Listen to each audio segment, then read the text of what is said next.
Hi all, ಈ ವಿಡಿಯೋದಲ್ಲಿ H soon lotion ಬಗ್ಗೆ ಇನ್ಫಾರ್ಮೇಷನ್ ಕೊಡ್ತಾ ಇದ್ದೀನಿ. ಈ ಲೋಷನ್ನ ಏಕೆ ಯೂಸ್ ಮಾಡ್ತಾರೆ ಅಂದರೆ ಟ್ರೀಟ್ಮೆಂಟ್ ಆಫ್ ವೇರಿಯಸ್ ಸ್ಕಿನ್ ಇನ್ಫೆಕ್ಷನ್ಗೆ ಬಳಸುತ್ತಾರೆ. ಈ ಸ್ಕಿನ್ ಇನ್ಫೆಕ್ಷನ್ದಿಂದ ಆಗಿರುವಂಥ ಸ್ವೆಲ್ಲಿಂಗ್, ಈಚಿಂಗ್, ರೆಡ್ನೆಸ್, ಇನ್ಫ್ಲಮೇಷನ್ನ ಕಡಿಮೆ ಮಾಡಲು ಈ ಲೋಷನ್ನ ಬಳಸುತ್ತಾರೆ. ಅಂದರೆ ವಿವಿಧ ರೀತಿಯ ಚರ್ಮದ ಸೋಂಕುಗಳ ಚಿಕಿತ್ಸೆಗೆ ಈ ಲೋಷನ್ನ ಬಳಸುತ್ತಾರೆ. ಇದರಿಂದ ಆಗಿರುವಂಥ ರೆಡ್ನೆಸ್ ಅಂದರೆ ಕೆಂಪು, ತುರಿಕೆ, ಕಿರಿಕಿರಿ, ದದ್ದು ಇಂತಹ ರೋಗಲಕ್ಷಣಗಳನ್ನು ಕಡಿಮೆ ಮಾಡಲು ಈ ಲೋಷನ್ನ ಬಳಸುತ್ತಾರೆ.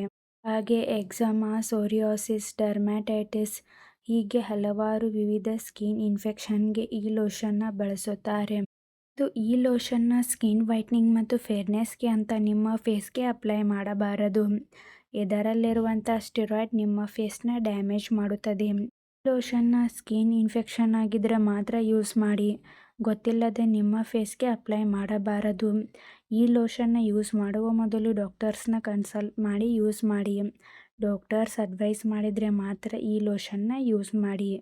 ನೀವೇ ಸೆಲ್ಫ್ ಮೆಡಿಕೇಷನ್ ಆಗಿ ಈ ಲೋಷನ್ನ ಬಳಸಬಾರದು. ಈ ಲೋಷನ್ನ ಹೇಗೆ ಯೂಸ್ ಮಾಡಬೇಕಂದ್ರೆ ಮೊದಲು ನಿಮಗೆ ಆಗಿರುವಂಥ ಅಫೆಕ್ಟೆಡ್ ಏರಿಯಾವನ್ನು ಕ್ಲೀನ್ ಮಾಡಿದ ನಂತರ ಡ್ರೈ ಆದ ಮೇಲೆ ಈ ಲೋಷನ್ನ ನಿಮಗೆ ಆಗಿರುವಂಥ ಅಫೆಕ್ಟೆಡ್ ಏರಿಯಾಗೆ ಅಪ್ಲೈ ಮಾಡಿ. ಡೈಲಿ 2 or 3 ಟೈಮ್ಸ್ ಅಫೆಕ್ಟೆಡ್ ಏರಿಯಾಗೆ ಈ ಲೋಷನ್ನ ಅಪ್ಲೈ ಮಾಡಿ. ಲೋಷನ್ನ ಅಫೆಕ್ಟೆಡ್ ಏರಿಯಾಗೆ ಅಪ್ಲೈ ಮಾಡಿದ ನಂತರ ಬ್ಯಾಂಡೇಜ್ ಅಥವಾ ಬಟ್ಟೆಯಿಂದ ಕವರ್ ಮಾಡಬಾರದು. ಇಲ್ಲಾಂದರೆ ನಿಮಗೆ ನಿಮ್ಮ ಡಾಕ್ಟರ್ಸ್ ಹೇಗೆ ಅಡ್ವೈಸ್ ಮಾಡಿರುತ್ತಾರೋ ಹಾಗೆ ಈ ಲೋಷನ್ನ ಯೂಸ್ ಮಾಡಿ. ಈ ಲೋಷನ್ ಹೇಗೆ ವರ್ಕ್ ಮಾಡುತ್ತೆ ಅಂದರೆ ಇದರಲ್ಲಿ ಮೊಮೆಟಾಝೋನ್ ಎಂಬ ಸ್ಟೆರಾಯ್ಡ್ ಮೆಡಿಸಿನ್ ಇದೆ. ಇದು ಸ್ಕಿನ್ ರೆಡ್ನೆಸ್, ಈಚಿಂಗ್, ಇರಿಟೇಷನ್, ಇನ್ಫ್ಲಮೇಷನ್ಗೆ ಕಾರಣವಾಗಿರುವಂಥ ಕೆಮಿಕಲ್ ಮೆಸೆಂಜರ್ಸ್ನ ಬ್ಲಾಕ್ ಮಾಡುತ್ತದೆ. ಈ ಲೋಷನ್ನ side effects itching, irritation, burning sensation, inflammation ಹೀಗೆ ಮೈನರ್ ಸೈಡ್ ಎಫೆಕ್ಟ್ಸ್ ಆಗುತ್ತದೆ. ನಿಮ್ಮ ಸ್ಕಿನ್ಗೆ ಈ ಲೋಷನ್ ಅಡ್ಜಸ್ಟ್ ಆದ ಮೇಲೆ ಈ ಸೈಡ್ ಎಫೆಕ್ಟ್ಸ್ ಎಲ್ಲ ಡಿಸಫಿಯರ್ ಆಗುತ್ತದೆ. ಒಂದು ವೇಳೆ ಹೀಗೆ ಲಾಂಗ್ ಟರ್ಮ್ ಆಗಿ ಕಾಣಿಸ್ಕೊಳ್ತಾ ಇದ್ದರೆ ಕೂಡಲೇ ಡಾಕ್ಟರ್ಸ್ನ ಕನ್ಸಲ್ಟ್ ಮಾಡಿ. ಈ ಲೋಷನ್ನ ಸೇಫ್ಟಿ ಅಡ್ವೈಸ್ ಇದರಲ್ಲಿರುವಂಥ ಮೆಡಿಸಿನ್ಸ್ದಿಂದ ನಿಮಗೆ ಅಲರ್ಜಿ ರಿಯಾಕ್ಷನ್ಸ್ ಆಗ್ತಾ ಇದ್ದರೆ ಈ ಲೋಷನ್ನ ಬಳಸಬಾರದು. ಈ ಲೋಷನ್ನ ಗೊತ್ತಿಲ್ಲದೆ ನಿಮ್ಮ ಫೇಸ್ಗೆ ಅಪ್ಲೈ ಮಾಡಬಾರದು. ಇದರಿಂದ ನಿಮ್ಮ ಸ್ಕಿನ್ ಸೆನ್ಸಿಟಿವ್ ಅಥವಾ ಡ್ಯಾಮೇಜ್ ಆಗುವಂಥ ಚಾನ್ಸಸ್ ಕೂಡ ಇರುತ್ತದೆ.